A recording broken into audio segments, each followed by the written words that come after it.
Olá a todos.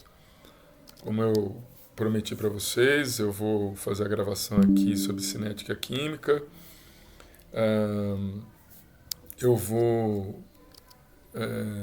começar dizendo que a cinética, né, a cinética química, ela está presente no nosso dia a dia desde o momento que nós nascemos. Nós somos, ao nascermos, nós, né, pactuamos, né, com a nossa vida com uma série de reações bioquímicas dentro de processos fisiológicos, dos quais, ao nascer, ao crescer, ao morrer, nós temos todo um processo de desenvolvimento que é norteado pela cinética das reações. E na cinética das reações, nós calculamos e trabalhamos com velocidade das reações. Não são velocidades relacionadas à velocidade de deslocamento, mas é uma velocidade relacionada ao quanto que nós temos de queda ou de formação, a quantidade de reagente que é consumido, por exemplo, em função do tempo, e a quantidade de produto que é formado em função do tempo, numa unidade em termos de mol, litro e segundo. Um conceito que eu tenho que alertar vocês é em termos de velocidade média. Velocidade média é calculada como uma variação, uma diferença entre essas quantidades de consumo ou de formação em função da variação do tempo. Então, se você tem uma reação como essa de decomposição do pentóxido de nitrogênio, formando, né, NO2 mais oxigênio, e aqui eu tenho a cada tempo um valor de concentração do pentóxido de nitrogênio, nós poderíamos calcular a velocidade média de 10 a 15 minutos, poderíamos calcular de 15 a 20 minutos e poderíamos calcular de 20 a 25 minutos. Como estão aqui as contas? Fazendo as diferenças, né, de 10 a 15 minutos, 11,5 menos 16. Esses riscos equivalem a um módulo, ou seja, quando eu falo módulo, eu não estou levando em consideração sinais positivo ou negativo. E aqui eu tenho uma diferença entre o tempo final e tempo inicial, e aqui você tem um valor de velocidade média em torno de 0,9, depois 0,7 entre 15 e 20 minutos e 0,6 entre 20 e 25 minutos. Perceba que não existe uma igualdade, uma constante, um valor constante entre a velocidade média, e isso faz com que a velocidade média não seja utilizada dentro dos processos de acompanhamento de cinética química. Nós trabalhamos muito mais com cinética, na cinética com velocidade instantânea. Veja que eu tenho aqui um gráfico que existe um monitoramento da concentração do reagente em função do tempo. Cada um desses pontos é uma concentração do reagente nos tempos respectivos. Então, se eu quisesse determinar a velocidade instantânea nesse ponto a 25 minutos, eu traçaria uma reta que tangenciaria o ponto aqui em 25 minutos. Eu poderia fazer uma reta que poderia interceptar o eixo X e o eixo Y para facilitar coletar esses valores de X e de Y. Mas eu poderia, como está tracejado aqui, fazer uma reta que não fosse interceptar o eixo Y nem o eixo X. E aí eu teria que trabalhar, né, no tamanho da reta que eu desenhei para calcular o valor de X e Y. Porque eu tenho que achar a tangente desse ângulo. Ou seja, eu pegaria o cateto oposto pelo cateto adjacente. E aqui esse valor não está correto. Aqui não é 28, né? Aqui é 38. Aqui é 38. Um minutinho. 38. Desculpa aqui. E aqui também não é 0,43 o resultado dessa conta. Aqui vai ser 0,3115.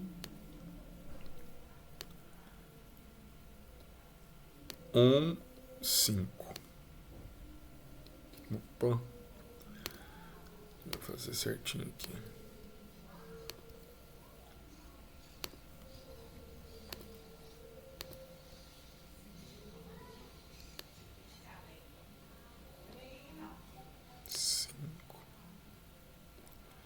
Aqui, ó. Tudo bem? Então, como que a gente calcula a velocidade média? A velocidade média nesse ponto aqui, ó. a gente vai pegar essa distância aqui, cateto oposto, dividida pelo cateto adjacente. É justamente o 12 dividido aqui pelo 38, para dar esse valor que é esse aqui, 0,315. Se eu quisesse calcular a velocidade instantânea inicial é nesse ponto, em que eu não tenho nada consumido, eu vou traçar, como vocês estão vendo, aqui uma reta, né, que foi traçada tangenciando o primeiro ponto. Veja que a reta não foi até o final, então eu vou calcular o coeficiente angular desse ângulo, pegando essa dimensão aqui, dividida por essa aqui. Para esse ponto, traço uma reta tangente, a 600 segundos, eu vou pegar essa diferença aqui por essa diferença aqui para achar a velocidade instantânea. A velocidade instantânea, veja, há uma diferença entre velocidade média e velocidade instantânea. Se você tivesse uma velocidade, quisesse determinar a velocidade média entre 200 e 400, eu pegaria aqui, olha, em 200, eu pegaria essa concentração, e aqui em 400 eu pegaria essa concentração. E aí eu pegaria esse aqui, a velocidade média, tá? Estou falando da velocidade média, né? Velocidade instantânea agora não. Velocidade média, eu pegaria isso aqui e dividiria, vou apagar aqui, fazer de novo, e dividiria por isso aqui, ó, entre 200 a 400. Isso é a velocidade média. Mas, quando eu falo velocidade instantânea, se eu quiser pegar a velocidade instantânea aqui, ó, eu tenho que traçar uma reta tangente a esse ponto, uma reta que pudesse passar aqui. Essa reta pode cruzar todo o gráfico x e o y a facilitar para você coletar como que fala, a faixa, né, de concentração que nós vamos trabalhar e a faixa de tempo também. E isso é que determinaria a velocidade instantânea. Tudo bem? É como, tá, gente? Se você tivesse nessa faixa anterior da velocidade média, eu tivesse aproximando esse ponto a esse aqui. Opa!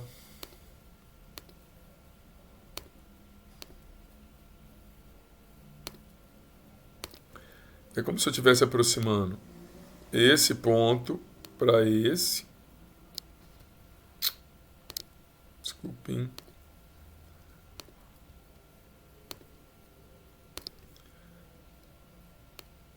Esse ponto. Então, esse ponto a esse. E este ponto a esse. E a hora que eu chegasse no ponto do meio aí, ou seja, esse ponto a esse, e aí esse ponto aqui do meio, ele ficaria tão pequena a diferença, tão pequena que eu estaria calculando a derivada, e para calcular a derivada eu preciso passar uma reta tangente para poder resolver e calcular.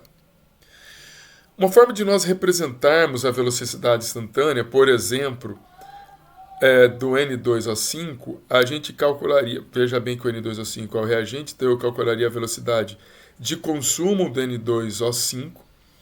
Essa velocidade de consumo seria menos a derivada da concentração do N2O5 em função do tempo.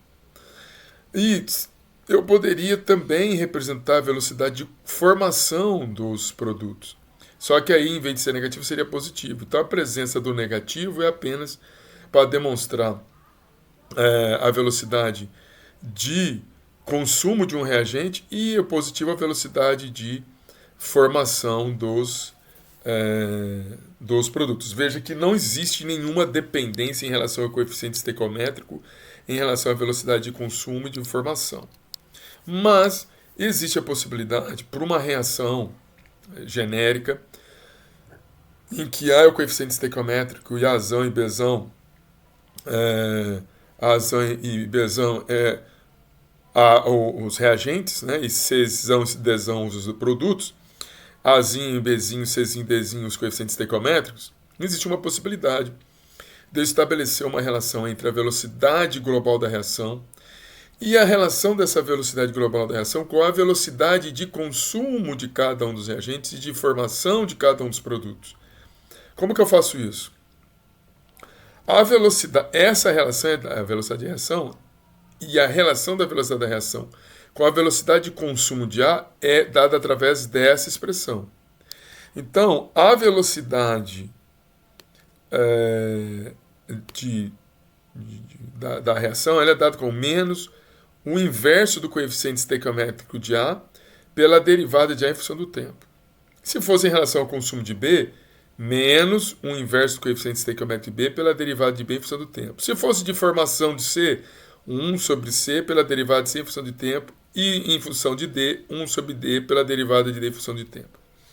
Para que vocês entendam, a velocidade da reação global, a relação dela em relação à velocidade de formação de A, isso que eu estou mostrando agora, isso equivale à velocidade global da reação. Global. Isso que eu vou mostrar agora para vocês, em azul, isso aqui, ó. Veja que eu tirei o inverso do coeficiente estequiométrico. Eu estou considerando só o sinal, a derivada de A em função de dt. Isso daí é a velocidade de consumo de A. E o vermelho está relacionado ao quê? A velocidade da reação global, ela estabelece, existe uma relação dela, que é esse vermelho, com a velocidade de formação, de consumo de A, que é esse azul. Se fosse de formação, a relação da velocidade da reação com a formação de C, a velocidade global da reação em relação ao consumo de C, a formação de C, isso aqui é a velocidade de formação de C. E a velocidade global, ou seja, a velocidade da reação, é isso aqui, ó. Tudo, estou levando o coeficiente estequiométrico. Então, se eu levo em relação ao coeficiente estequiométrico, eu estou calculando o vermelhinho, que é a velocidade da reação. Se eu não levo em consideração o coeficiente estequiométrico, eu estou ou achando a velocidade de formação de algum reagente ou eu estou achando a velocidade de consumo de algum dos reagentes ou a velocidade de formação de algum dos produtos. Tudo bem? Então, veja, para a reação de decomposição do N2O5, a velocidade da reação seria igual a menos dN2O5 dividido por T. Perceba que não existe o coeficiente estequiométrico. Então, esse aqui é um exemplo particular em que a velocidade de formação, a velocidade da reação, a reação global de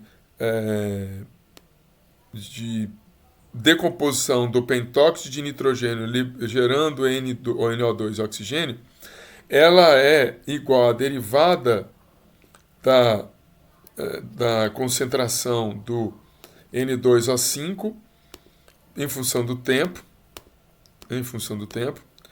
e da mesma forma, ou seja, igual a velocidade de consumo do N2O5 é igual à velocidade da reação. Por que é igual? Porque aqui eu tenho o coeficiente estequiométrico igual a 1, e aqui eu teria, né, um número. Deixa eu apagar aqui, não dá para. Deixa eu apagar aqui. E aqui eu teria um número 1 dividido pelo número 1. 1 por 1 é 1, por isso que não está aparecendo. Tudo bem? Mas veja, aqui a velocidade da reação é 1/2. Aqui, ó, a velocidade da reação é igual a 1/2, por causa desse número 2, da derivada de N2 por dt, e 1 dividido por 1/2, aqui, ó, esse 1/2 está aqui embaixo, pela derivada do oxigênio, ó, derivada do oxigênio em função do tempo. Veja esse exemplo aqui. Sabendo que a velocidade instantânea de decomposição do N2O5 no tempo 15 minutos é 0,8 mol por litro minuto, calcule as velocidades de formação do NO2 e do oxigênio. Então, ele está falando o seguinte. Isso aqui, opa, vou colocar vermelho. Isso aqui é igual à velocidade da reação. E essa velocidade da reação, ele está falando que é 0,8.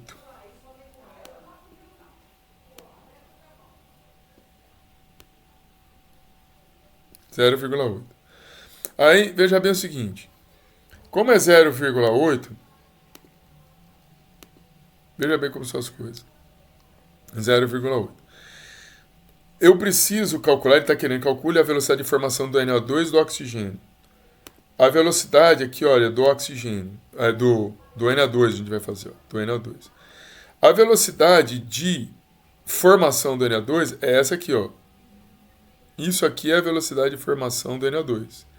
Então, esse número 2 aqui, ó, nós vamos trazer para cá, ó, multiplicando 0,8. Por isso que aparece esse 2 multiplicado por 0,8. E o resultado vai acabar sendo 1,6, que é a velocidade de formação do NO2. Ah, eu quero a velocidade de formação do oxigênio. Tá aqui, ó. Tá aqui, ó. Aqui é igual a velocidade da reação. E isso aí é igual a 0,8.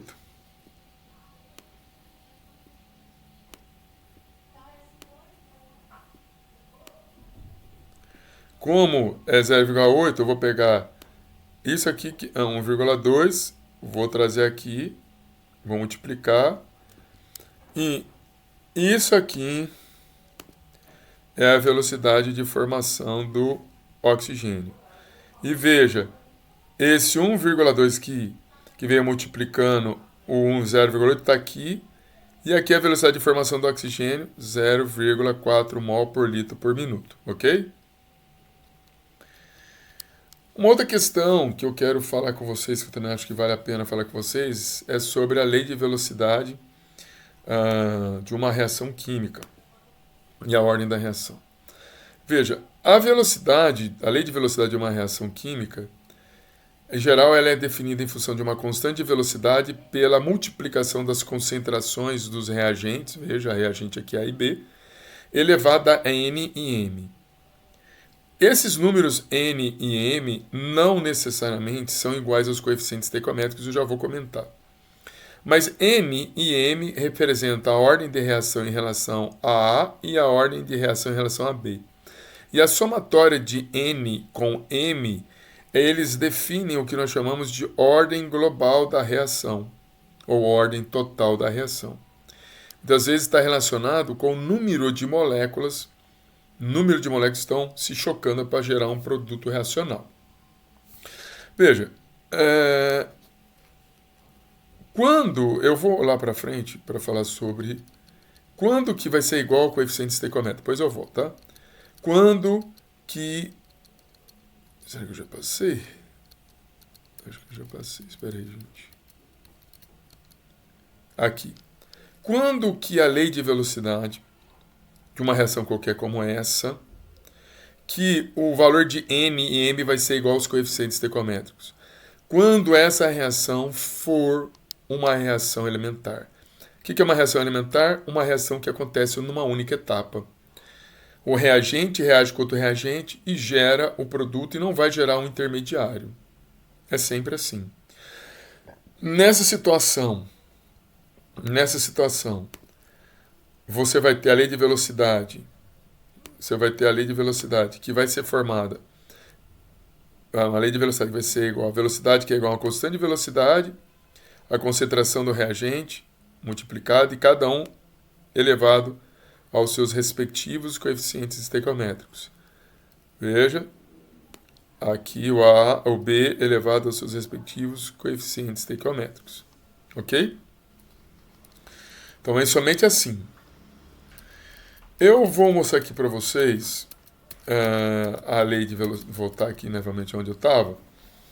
Porque você pode ter uma reação elementar como essa, em que x leva ao produto, e que a lei de velocidade será isso aqui, ó. V é igual a k vezes x elevado a 1. Tá aqui. E eu posso ter uma reação como essa aqui elementar, 2x elevando a produto, indo para o produto, em que a velocidade é igual a constante da velocidade pela concentração de x elevado ao quadrado. Nós dizemos que essa reação aqui é uma reação de primeira ordem em função desse número 1.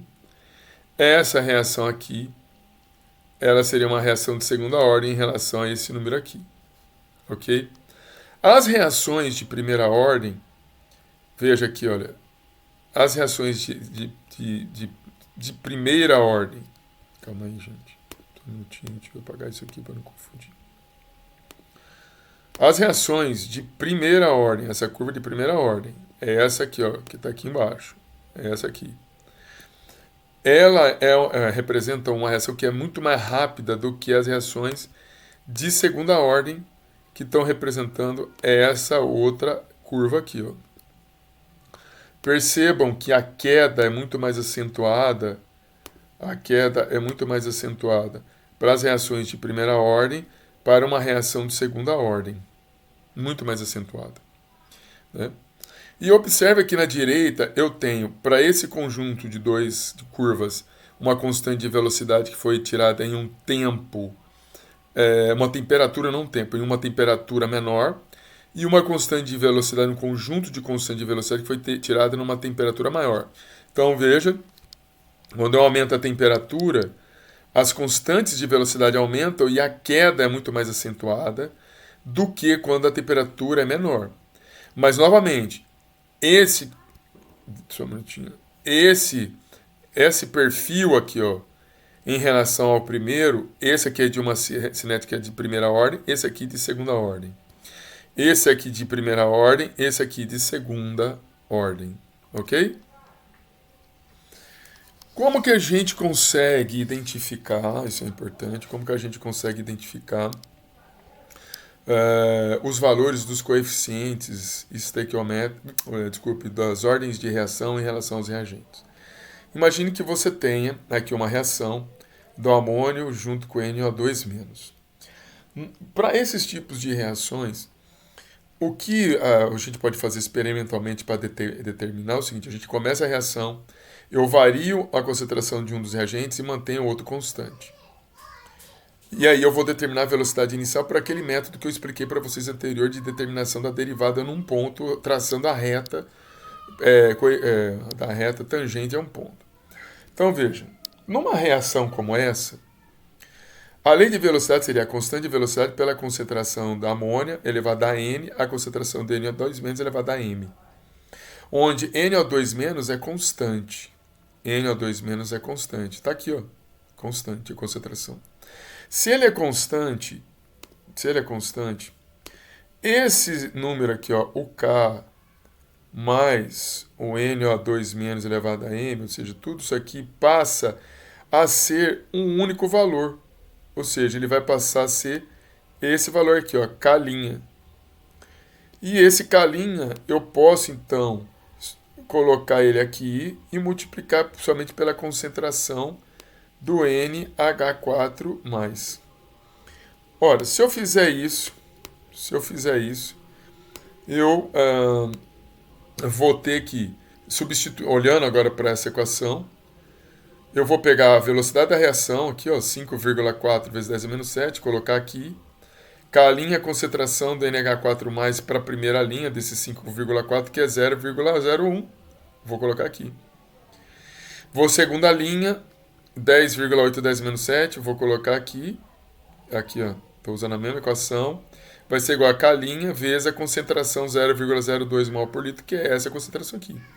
Todos eles elevado a N. Eu tenho duas equações. Vou pegar essa primeira equação, eu vou pegar esse 0,01 mol por litro elevado a N, vou passar dividindo aqui o 5,4, que vai ser igual a K'. Essa equação 3 eu vou colocar nessa segunda equação justamente aqui, ó, aqui. E quando eu fizer isso, que eu vou pegar esse K', né, que é justamente essa conta aqui, ó, E eu vou colocar nessa equação, eu vou pegar essa conta aqui e vou passar nesse calinho aqui. Então vai ficar 10,8 vezes 10 menos 7.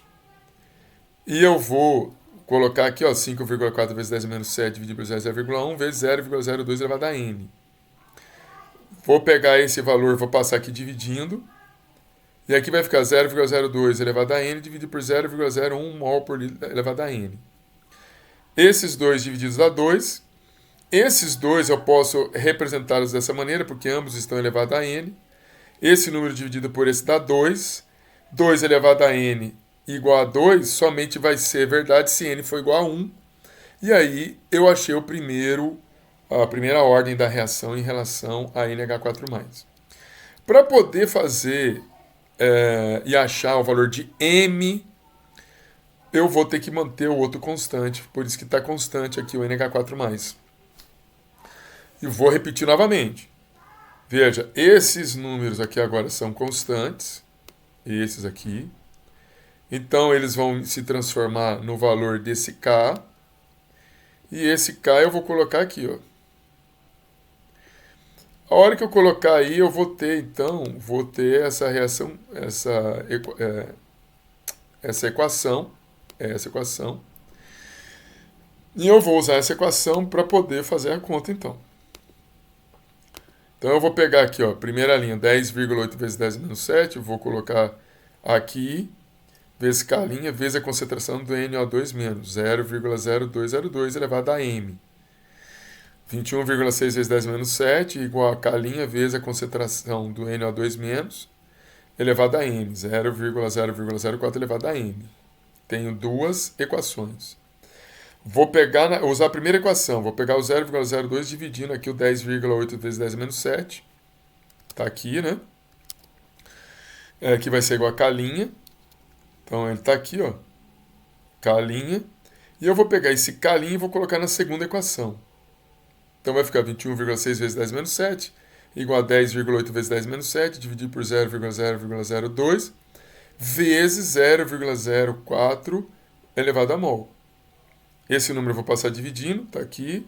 Esse número eu vou deixar ele dividindo 0,04.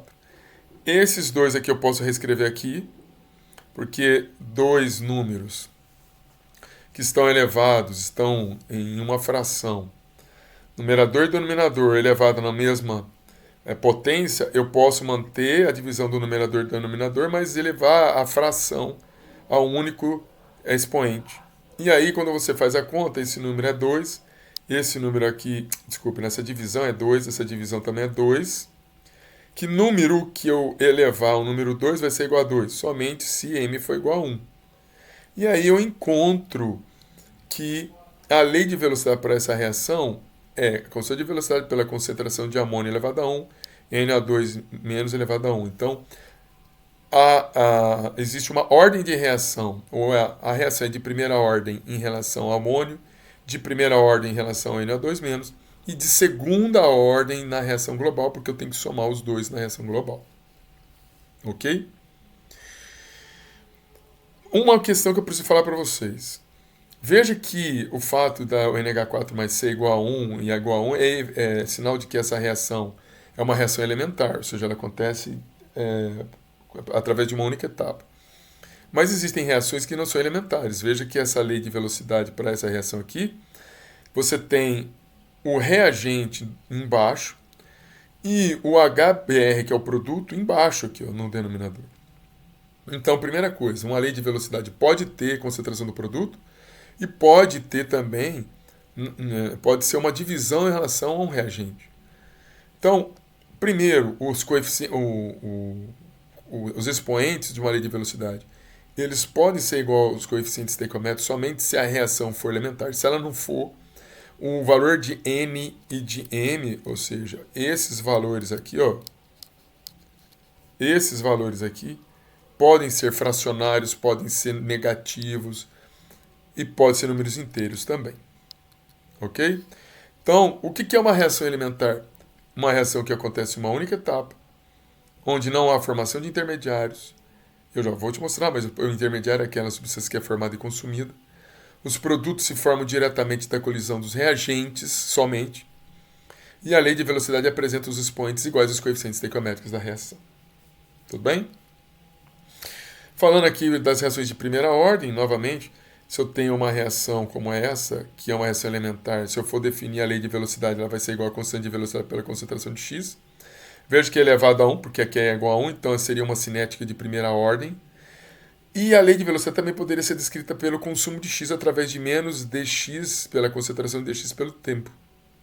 Isso aqui envolve um cálculo de uma equação diferencial, que para ser resolvido você precisa integrar.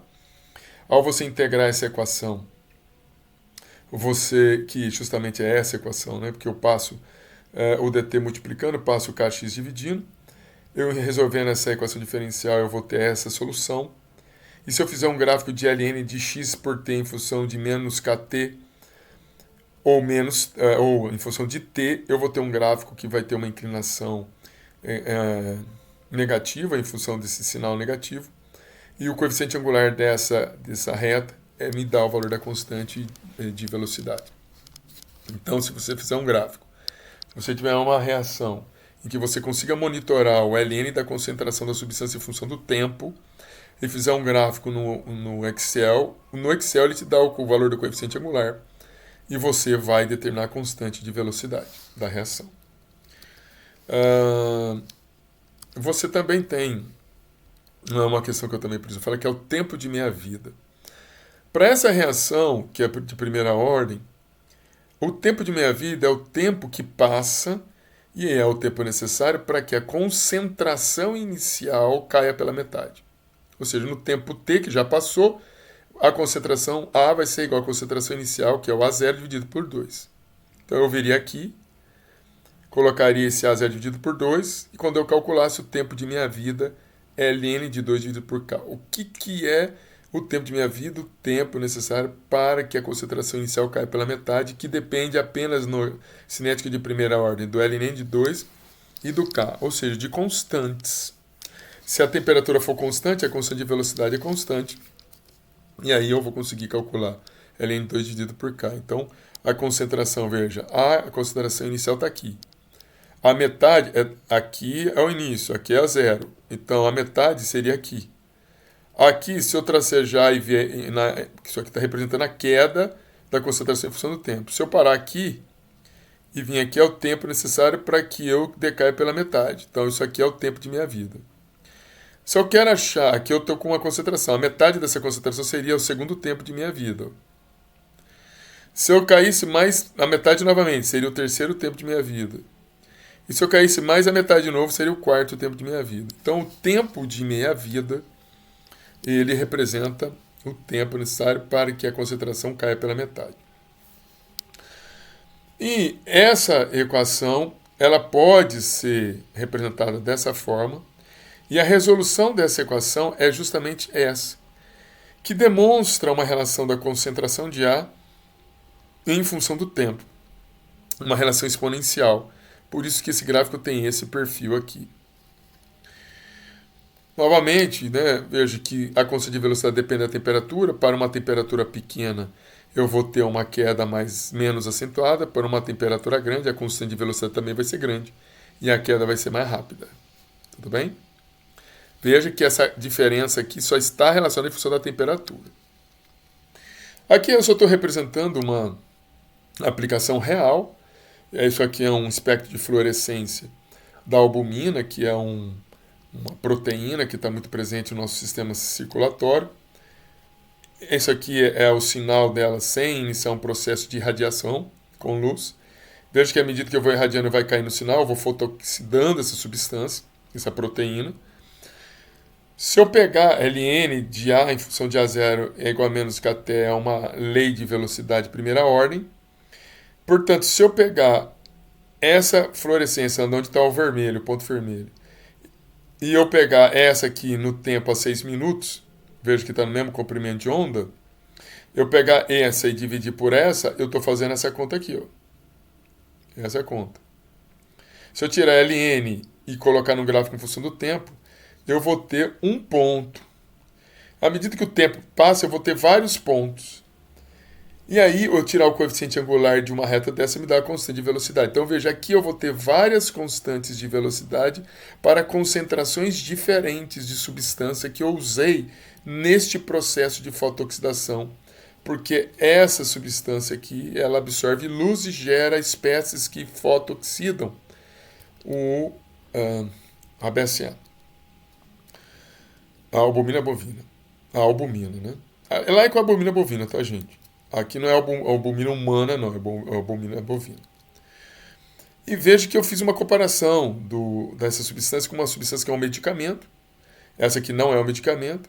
Veja que eu vou também tirar as constantes de velocidade aqui, e aí eu vou comparar constante de velocidade em função da concentração do fotossensibilizador, e veja que a partir de certo tempo, elas são mais ou menos iguais, mas a partir da concentração, não tempo, a partir da concentração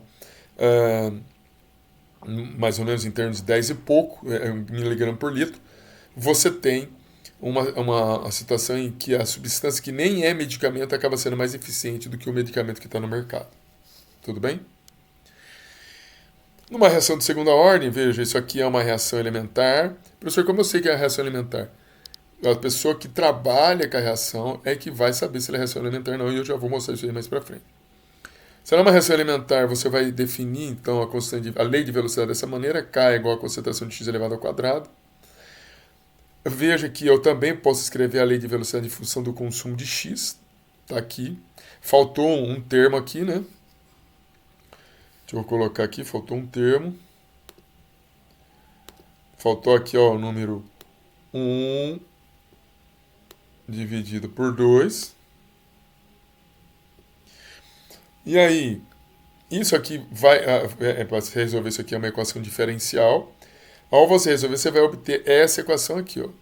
Essa equação. Na medida em que você resolve a equação diferencial e você obtém essa equação, um gráfico de 1 sobre a concentração de x em função do tempo, como esse, obter um gráfico que é uma inclinação positiva por causa decimais, e o coeficiente angular dele me dá a constante de velocidade de uma reação de segunda ordem. Se você vier sabendo que o tempo de meia-vida é o tempo necessário para que você tenha a situação da velocidade da concentração caída pela metade, então se eu substituir aqui x0 por dividido por 2 e resolver, eu vou ter que o tempo de meia-vida é igual a 1 dividido por k x0, ou seja, o tempo de meia-vida ele acaba dependendo da constante de velocidade e dependendo da concentração. Tá? Enquanto que numa reação de primeira ordem ele depende só da constante de velocidade, numa reação de segunda ordem ele depende da constante de velocidade e da concentração inicial do reagente. Tudo bem? E veja aqui nesse exemplo, aqui é uma lei de velocidade de primeira ordem, essa aqui é de segunda ordem. Veja que o tempo de meia-vida, o primeiro tempo de meia-vida é de 25 segundos para a reação de primeira ordem e de 50 segundos para a segunda ordem, ou seja, mais tempo para a correção acontecer numa reação de segunda ordem do que de primeira ordem. O que tem a ver a questão do mecanismo reacional?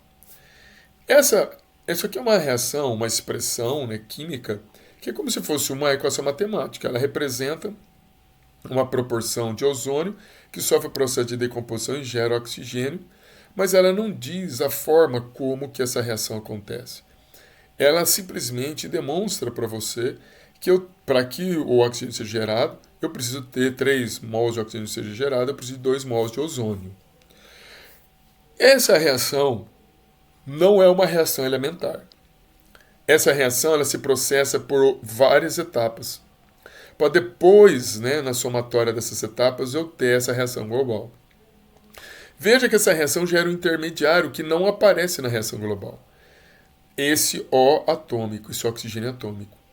Então, isso aqui, as etapas pelas quais um processo se processa, ou um processo ocorre para gerar a reação global, é chamado de reações elementares. Elas são reações elementares. Você, ao somar essas duas reações, você vai gerar essa reação global. E você vai ver que o O atômico não aparece na reação global, então ele é um reagente intermediário. Tudo bem? Quem que propõe essas etapas? Quem trabalha com a reação e conhece a reação, e por conhecer tanta reação, ele acaba propondo. Tudo bem aí? Isso aqui a gente já falou. Uma outra questão que eu quero falar sobre molecularidade. Molecularidade, ela está relacionada com o número de moléculas que reagem para que eu possa gerar o complexo ativado, que é uma condição particular da reação química em que você tem a quebra das ligações dos reagentes e a formação das ligações dos produtos, para depois você gerar os produtos. Então aqui é uma reação que eu teria uma molecularidade de 2 moléculas. Aqui são os exemplos para você ter uma ideia. Por exemplo, uma reação começa gerando um produto, é uma reação elementar, está descrito aqui, são reações elementares, em que a lei de velocidade seria K vezes a concentração de A. É uma reação unimolecular, porque depende apenas de uma molécula para acontecer. Uma reação bimolecular, veja bem, a reação entre A e B, e a lei de velocidade é essa aqui. E uma reação entre A mais A, em que a lei de velocidade seria isso aqui. Cinética de segunda ordem, cinética de segunda ordem. E cinética de primeira ordem. Reação de molecularidade, 1, 2, 3 componentes diferentes, uma lei de velocidade com 3 componentes diferentes, mais a ordem de reação, terceira ordem, e uma reação trimolecular ou termomolecular. Mas a reação termomolecular poderia ser A mais B, dando já o produto. A constante de velocidade seria a concentração de A elevado ao quadrado pela concentração, vezes a concentração de B. E aqui a concentração de A e de A, ou seja, 3 A's. Novamente uma reação termomolecular ou trimolecular, onde a velocidade da reação seria igual à constante da velocidade vezes a concentração de A elevado ao cubo. Ok? Ainda falando sobre o mecanismo, veja que eu tenho essa reação global. E essa aqui são as reações pelas quais foi proposto que essa reação global se passe por meio dessas etapas. Sempre as etapas pelas quais se processa uma reação, você tem uma reação que deve ser lenta e uma reação que deve ser rápida. Quem define quem é rápida e quem é lenta? A pessoa que conhece a reação química. Ela sabe quem é rápida e quem é lenta. A etapa lenta é ela que define a velocidade da reação. Então, para eu definir, calculando a lei de velocidade dessa reação global, se eu conheço a etapa lenta, eu vou definir essa lei de velocidade global como sendo a constante de velocidade da reação lenta, K1, vezes a concentração dos reagentes da etapa lenta, NO2 ao quadrado. Essa aqui é uma expressão de uma lei de velocidade calculada. Eu posso também calcular a lei de velocidade experimental. Como? Achando esse número aqui. Como que eu acho esse número? Do jeito que eu mostrei para vocês anteriormente. Eu vou ter que fazer a reação. Lógico que a reação seria aquela que nós estamos vendo lá anteriormente. Mantendo a consideração dos reagentes, de um dos reagentes constante, e a outra reação do reagente variando. Então, a amônia aqui variando é a concentração do NO2 constante. Quando eu fizer isso, eu vou conseguir... quando eu fizer isso, eu vou conseguir calcular... eu vou conseguir determinar o valor da reação, ou a lei de velocidade experimental. Se a lei de velocidade experimental, veja, isso aqui é determinado experimentalmente, foi igual à lei de velocidade calculada em função dessas etapas que eu propus, isso permite eu falar que esse mecanismo que eu propus pode sim explicar essa reação global. E eu só posso falar que ele explica, veja, eu afirmar, não estou falando que ele pode, mas eu afirmar, ele realmente, o processo reacional acontece por esse mecanismo, se eu conseguir detectar o intermediário que não entra na reação global, mas eu consegui identificar o intermediário durante o processo de análise. Já falei da etapa lenta. Se, por algum acaso, a reação global experimental for diferente da reação global calculada, a calculada é a partir das informações de quem trabalha com a reação. Ou seja, a pessoa que trabalha vai falar quem que é a etapa lenta e, a partir da etapa lenta, definir a velocidade. E a experimental, eu vou fazer variando as concentrações dos reagentes. Aí eu determino a lei de velocidade porque eu vou determinar a ordem global, a ordem da reação em função dos reagentes. Se forem diferentes, como é diferente essas velocidades de reação, vejo que aqui é NO, aqui é NO2, eu posso dizer que a lei de velocidade, ela proposta em função de um mecanismo, não vai acontecer por aquele mecanismo. Pode ser outro, não aquele que está sendo proposto.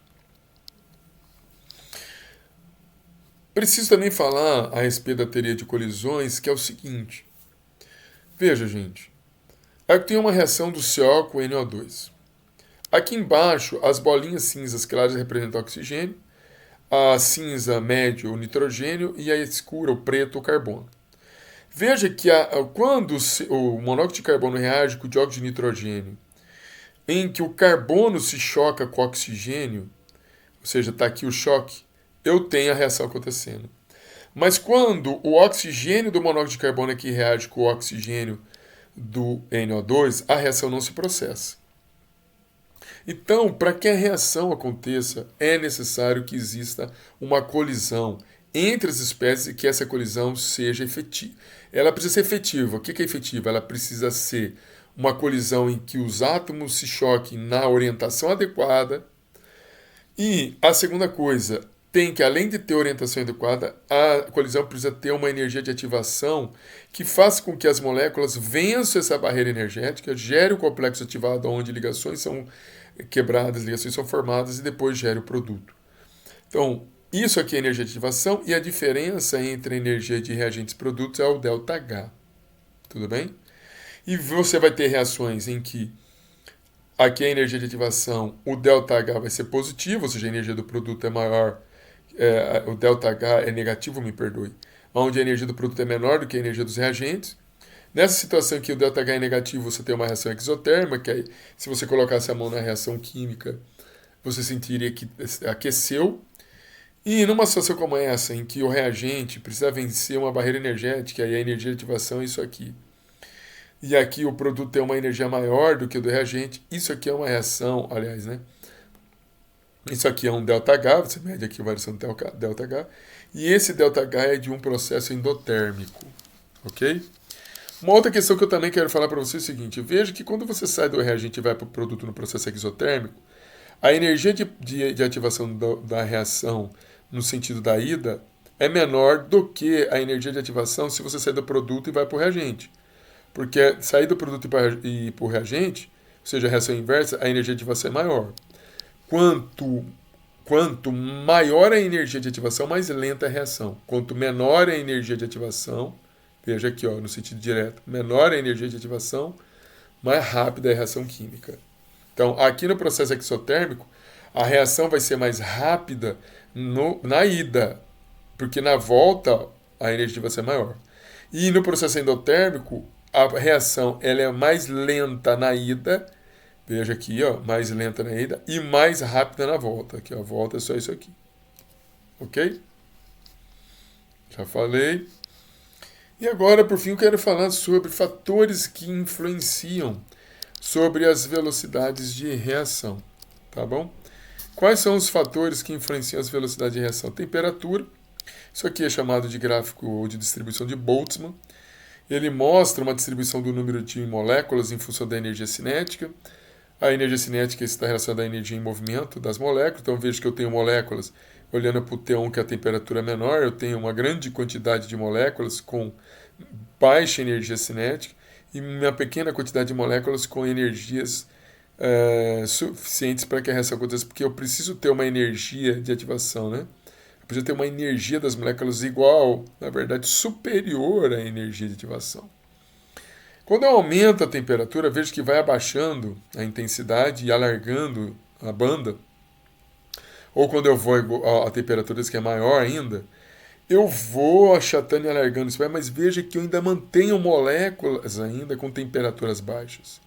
Porque essa transferência de energia, de calor para as moléculas não é igual. Por isso você vai ter moléculas, algumas frações de moléculas com baixa fração de energia, outras com altas frações de energia. E aí, à medida que eu aumento a temperatura, eu vou ter uma maior fração de moléculas, o cinza mais escuro, maior fração de moléculas, que vai acabar realizando o processo reacional em relação A situação da temperatura tem que eu tenho poucas, olha aqui, é o cinza bem clarinho, poucas pequenas quantidades de substâncias com energia suficiente para a reação acontecer. Existe uma equação que demonstra a relação da constante de velocidade com a temperatura. É chamada de a equação de Arrhenius. E essa equação de Arrhenius, se eu fizer um gráfico da ln da constante de velocidade em função da temperatura, eu calculo a energia de ativação. Então é uma equação bastante interessante, onde o coeficiente angular seria a energia de ativação, num gráfico de ln de K por T. O coeficiente angular seria a energia de ativação dividido pelo R.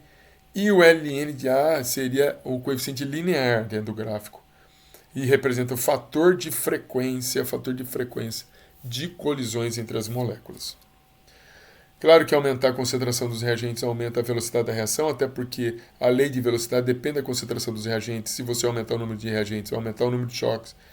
E, em geral, você também vai aumentar o número de choques efetivos, de colisões efetivas para que a reação aconteça. A superfície de contato também influencia. Quanto maior a superfície de contato, maior a velocidade da reação.